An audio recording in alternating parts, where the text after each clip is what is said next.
প্রিয় বন্ধুরা, তোমরা যারা উচ্চ মাধ্যমিক পাস করে কলেজে ভর্তির জন্য ওয়েট করে রয়েছো, কবে তোমাদের কলেজের ভর্তির প্রক্রিয়া রাজ্যে শুরু হবে, কবে তোমাদের সেন্ট্রালাইজ পোর্টালে অ্যাডমিশন শুরু হবে, তো তোমাদের প্রত্যেকের জন্য সুখবর। এই মুহূর্তে রাজ্যের শিক্ষা দপ্তরের তরফ থেকে বলে দেওয়া হলো কবে থেকে তোমাদের রাজ্যে সেন্ট্রালাইজ পোর্টালের মাধ্যমে কলেজের ভর্তির প্রক্রিয়া শুরু হবে, কিংবা কলেজে কবে থেকে অন্যান্য কলেজে কবে থেকে ভর্তির প্রক্রিয়া শুরু হবে।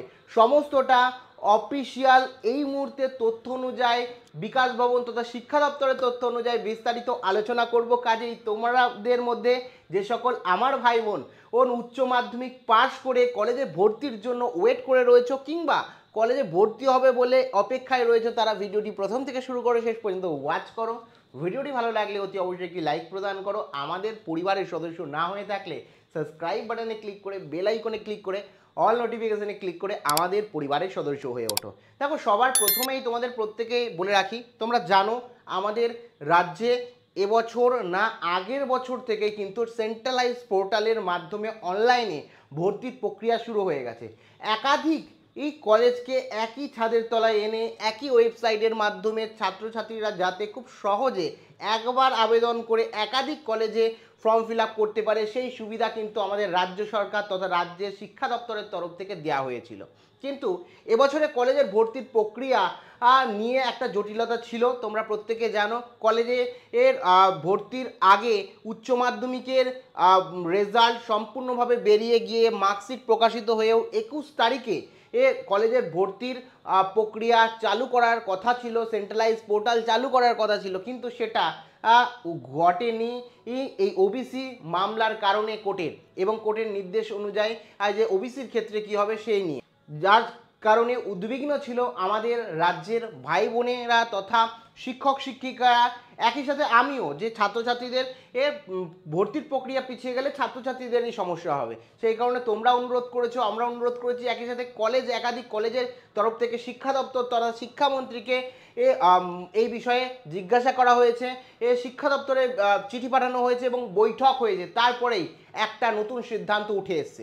গতকাল আমরা দেখেছিলাম রাজ্যের শিক্ষামন্ত্রীকে বিষয়ে জানতে চাওয়ার কারণে শিক্ষামন্ত্রী ক্লিয়ারভাবে কিছু বলতে পারেনি, কিন্তু এই মুহূর্তে যেটা সংবাদ মাধ্যম সূত্রে পরিষ্কারভাবে জানিয়ে দেওয়া হয়েছে, শিক্ষা দপ্তর তথা বিকাশ ভবনের তরফ থেকে আগামী সপ্তাহ থেকেই তোমাদের কলেজের ভর্তির প্রক্রিয়া শুরু হবে।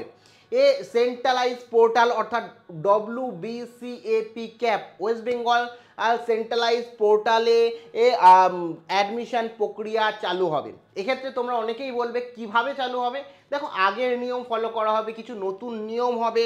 এছাড়া তোমাদের প্রত্যেককে বলে রাখি, আরও বেশ কিছু বিষয় বা এছাড়া যে জটিলতাটা ছিল, তোমরা প্রত্যেকে জানো অ্যাডমিশনের ক্ষেত্রে আমাদের দেশের রিজার্ভেশনটা কিন্তু থাকে, সংরক্ষণ থাকে, সেটা ওবিসি হোক, এসসি হোক, এসটি হোক, কিংবা তোমরা ইডাব্লিউএস হোক, প্রত্যেকের জন্য একটা আলাদা আলাদা রিজার্ভেশন কিন্তু থাকে।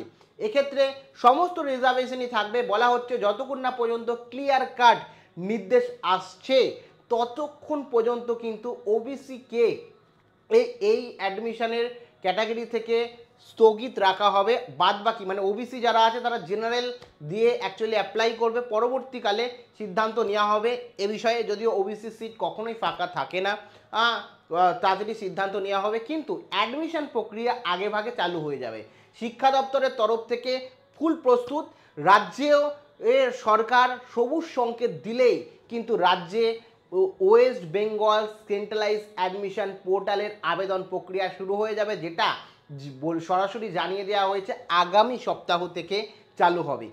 তো তোমাদের জন্য কিন্তু এটা একটা বড় সুখবর, ও তোমাদের প্রত্যেকের জন্য একটা সুখবর যে তোমাদের আর ওয়েট করতে হবে না। আগামী সপ্তাহ থেকে কিংবা এই সপ্তাহের শেষ থেকেই কিন্তু তোমাদের কলেজে ভর্তির প্রক্রিয়া শুরু হয়ে যাবে। যখনই কোনো অফিসিয়াল নোটিশ দেবে শিক্ষা দপ্তরের তরফ থেকে, যেটা হয়তো 2-1 দিনের মধ্যেই পেয়ে যাব, তোমাদের তৎক্ষণাৎ জানিয়ে দেওয়ার চেষ্টা করবো। বাদ বাকি তোমরা কোন কলেজে ভর্তি হতে চাইছো এবং কতটা এক্সাইটেড কলেজে ভর্তির জন্য অবশ্যই কমেন্ট সেকশনে জানিও, বা অন্য কোনো জিজ্ঞাসাবাদ থাকলেও দাদাভাইকে কলেজে নিয়ে অবশ্যই কমেন্ট সেকশনে জানাতে ভুলো না। প্রত্যেকের জন্য অসংখ্য শুভেচ্ছা রইল।